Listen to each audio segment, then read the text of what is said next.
Games Workshop have been riding a massive high basically ever since the pandemic. I think it's pretty obvious to anyone remotely close to wargaming or RPGs that Warhammer has never been more popular. Games Workshop have never been more profitable, and interest in Warhammer as an IP has never been so high and mainstream. But this week, news dropped that has caused the Games Workshop stock price to spiral, and all their gains of the last year have been essentially wiped out in a single day. So, is this the end of the Warhammer gravy train? Are Games Workshop in trouble? And why has the stock price of Games Workshop tanked? There's a lot of potential reasons. 2023 was a pretty big year. Did Warhammer 40k 10th edition totally bomb? Has the launch of Epic underperformed? Do investors think that the Warhammer The Old World project is doomed? Well, no, none of these things are true. Well, they might be true, I don't know, but they're not the reason for the dip. Well, there's three explanations. One is weird, one is weirder, and then the other is just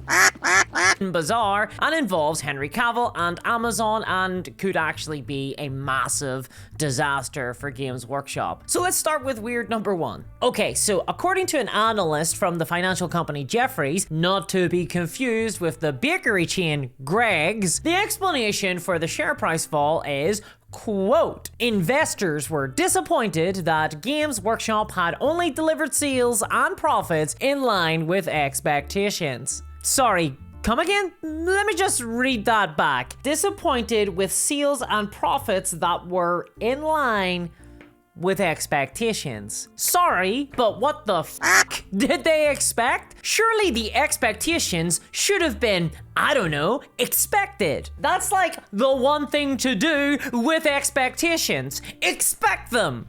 Jesus. Seriously, is this just me? Is this just me or is this insane? So what has happened, according to the guy from Greggs, Jefferies, is that earlier in the year, sales/revenue had been fantastic for Games Workshop. And investors saw this, and as a result, investors had then hoped that the forecasts produced by Games Workshop earlier in the year, the ones saying that sales would slow down in the second half of 2023, were wrong. Instead, investors lived in a magical world where sales would simply continue to grow through the year based on the fact that they'd really like that to be the case. And now they are left bitterly disappointed that reality has asserted itself and sales did not in fact grow at all. Therefore, the spurned investors are now pulling out of bed with GW and selling their stock, driving the price down. And this is, pardon my Bulgarian, the dumbest shit I have ever read. Not that the analysis is wrong. I think the guy from Greggs is definitely correct in what he said. I just think that the investors they are talking about are a bunch of bleach quaffers. See, anyone who follows wargaming or Warhammer or is involved in the tabletop community at all knows that the reason that sales were up so high in the first half of this year was because Warhammer 40k 10th edition launched. So yeah, there was a shit ton of sales for 10th edition, driving revenue up for Games Workshop in the first half of 2023. When a new edition launches, you always get lots of casual folk, new people, returning players, all buying back into Warhammer 40k. And that goes doubly so for Warhammer 40k 10th edition, which was really hotly anticipated. Now, whether or not that community will remain there for longer than a year remains to be seen. I know that personally I have seen my local community pretty much half in size since June. But anyone who knows Warhammer kinda shoulda foreseen a fall off of sales coming. It was inevitable. So yeah, the sales have obviously foreseeably decreased. Revenue will go up again when Warhammer 40k 11th edition comes out in 3 years. This all should have been expected. And frankly, this is one of the problems that Games Workshop kinda have as a public company. They're beholden to the mad, uninformed whims of stockholders who, yes, of course, there are a few Warhammer hobbyists out there with stock, but they are mostly too small for the C-class executives to care about. Rather, it's massive fund groups that hold the majority of stock, and they frankly don't care or know about the context of any of this. They just want the line, to go up no matter what. If that means worse business practices, higher prices, less posability of models, forcing slaves to build physical games, they don't care. So long as the line goes up, stock price rises, the company is successful. Though in fairness to GW, they don't use slave labor as far as I know. Hasbro did though. Look up the Magdalene laundries. That sure is a hoot. At least the board game Monopoly was so good that it was worth all the beatings. But this is like the obvious answer, right? There's another reason for the stock tank. And yes, there is, and it's really weird. So I do a lot of research online for these videos, and I will be honest, some of these websites are quite shifty. There's this one called Warhammer Online, for example. What's with this guy? What does he want? Is he watching me? Yes, is the answer, and that's why I use CyberGhost VPN. It's the best VPN out there for anonymity and privacy. CyberGhost VPN encrypts your virtual location and hides you from malicious actors while browsing the internet on Windows, macOS, Android, iOS, and more. Protect yourself and your precious electronics with CyberGhost VPN. Also, there is a bonus. If you like to watch content online, then you really need to get CyberGhost VPN, otherwise you're missing out on a ton of content. The entirety of Warhammer Plus in Canada, for example. See, streaming platforms online like Netflix and Disney Plus geo-block their content, deciding who should see what depending on where they live. But I say nah to that, and if you connect to the CyberGhost global servers, then you'll get access to everything those platforms offer regardless of where you live. It's really easy to do. Just a click of a button and suddenly you're in an exotic country like Germany. Germany. Where the hell is that? That's made up, right? I've never heard of that before. Germany. Why would somebody name a country after germs? Plus, CyberGhost have even given me their best deal ever at just $2.03 a month, plus 4 months free, which is 84% overall, which is just fantastic. And they even have a 45 days money back guarantee, so everything is totally risk-free. Sign up today using my link at cyberghostvpn.com/discourseminis and see for yourself. And you'll even get it for up to 7 different devices, which you can share with family and friends. CyberGhost VPN has more than 38 million users and excellent rates on Trustpilot, so it's definitely one of the best products in the market. Help support the channel, check them out via the link in the description below, and thanks for sponsoring today's videos, CyberGhost. Oh, hey, side note, have you played this hit new Warhammer AAA video game? It's called Realms of Ruin, and it's an Age of Sigmar RTS. Oh boy, I sure love Warhammer RTS games. Dawn of War is still one of my most absolute favorites, and statistically, according to my viewer demographics, yours too. So I bet that you were looking forward to Realms of Ruin and immediately bought it on release. Reviews be damned. No, of course you didn't. This is all a bit, because no one did. Yeah, Warhammer, it has a new RTS game called Realms of Ruin, and it has really underperformed. It has sold so badly that Games Workshop are catching strays. See, about a decade ago, Games Workshop realized that they could license out the Warhammer IP to video game companies. And this was basically like turning on a hose called money please, and then drenching themselves in nothing but dollar bills. Except like the $100 bill, not singles. They're not the equivalent of sex workers. Sex workers have dignity. See, licensing out the Warhammer IP to third parties basically brings in free money to GW, money that comes with no overhead. And as a result, licensing revenue for the company has increasingly grown to be one of the major pillars of their recent successes, as they have gone all in on licensing. This year, though, one of those big Warhammer license scams was Realms of Ruin, and it was really hotly anticipated. Until release, that is, because the game basically bombed at the video game equivalent of the box office. Reviews of the game were either scathing or just disappointed. The highest praise I read about it was that it's playable. Ooh. Overall, the game was overpriced, quite sluggish, had some design issues, and ultimately suffered from being an RTS game that seemed to be designed for consoles first. Something that tends to work as well as a helicopter ejector seat. Believe me, RTS games just don't work on consoles. I played Command & Conquer Red Alert, Army Men RTS, and Aliens vs Predator on PlayStation 1. Middle-earth 2, Halo Wars, Command & Conquer 3 all on Xbox, Tom Clancy's End War and Red Alert 3 on PlayStation 3, and of course course, 8-bit armies on PS4, and I wanted all of them to be good and fun, but console controllers are just not designed for RTS gameplay, and none of those games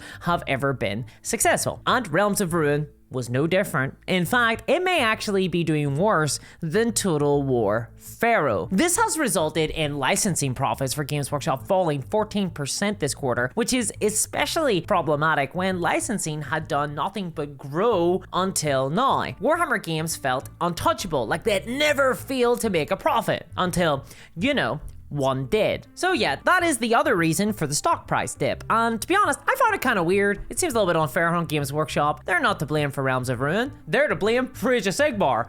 Oh, got him. Speaking of licensing, we also have the promised bizarre reason for the stock drop, and one that is potentially a killing blow for Games Workshop. This is the proverbial just got worse part of the title. Now, this one is more of a rumor, so pinch of salt, salt being the second sponsor of today's video. But do you remember when talk of an Amazon Henry Cavill deal seemed to come out of nowhere last year? And then Henry Cavill announced that a Warhammer franchise is actually in the making, and he said that he was working on a Warhammer extended universe, and everyone got super excited. Well, that story and the anticipated profits of a Henry Cavill Warhammer movie franchise with all the tie-in merchandise and Marvel movie profits, something which would launch Space Marines right into the mainstream, made stockholders absolutely cream in their pants, along with Horus Heresy fans, and consequently the Games Workshop stock jumped up massively when that happened. Unfortunately for the business boys though, this all looks like it might be over, because Rob the Honest Wargamer has shared a rumor that the Games Workshop higher up that was in charge of putting together the Amazon Henry Cavill deal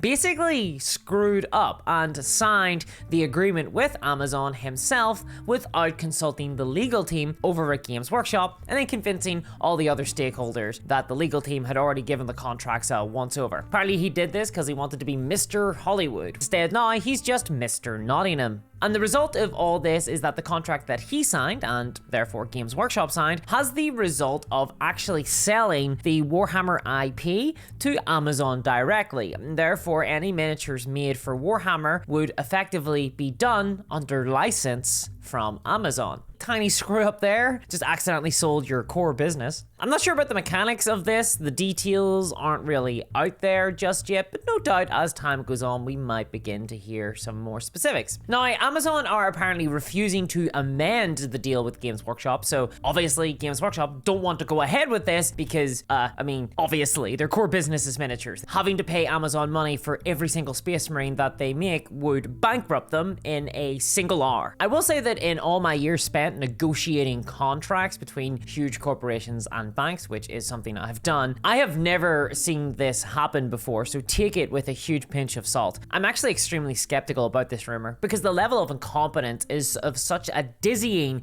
scale that is absolutely breathtaking. Every single time I go back and read it, I just think to myself, this can't be real, surely. But then I look at the new Warhammer website and I think, actually, yeah, that could be true. But seriously though, there are a lot of red flags that surround this rumor, because contracts negotiated at this scale don't just involve one guy. They don't even involve just one department. Often you have not only the legal team involved, but also other departments like risk management and the business side of things. There are a lot of different stakeholders, all with multiple different people having some level of input on the language of a contract. And then on top of that, multiple drafts get negotiated, and these things take months. And honestly, language changes to certain clauses are extremely frequent and often commented upon. So if this was true, it was a huge systematic failing by Games Workshop if one guy was the only person involved in the contract negotiations and legal didn't sign off on anything, even if he did do this via deception. Actually,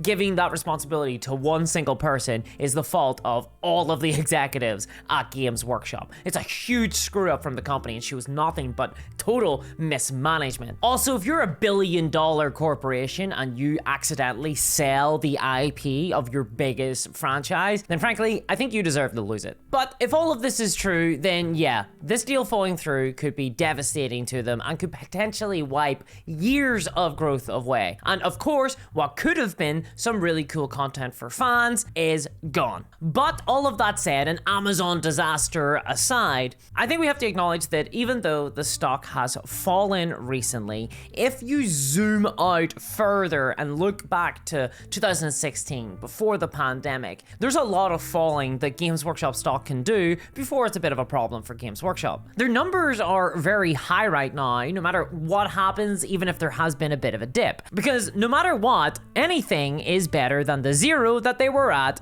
5 years ago. Games Workshop is not going to collapse anytime soon. Hell, their profits actually grew by like 43% this year. That's actually insane. So I want to caution here that stock prices are just a general indication of what investors are feeling about a company, but not a lot else. I don't think that the success or failure of stocks show the health of a corporation at all. It's just a reflection of investor sentiment. And frankly, stock price dips or highs are only really good for clickbait titles on YouTube videos. 1. It's all in the game, but how long must we play?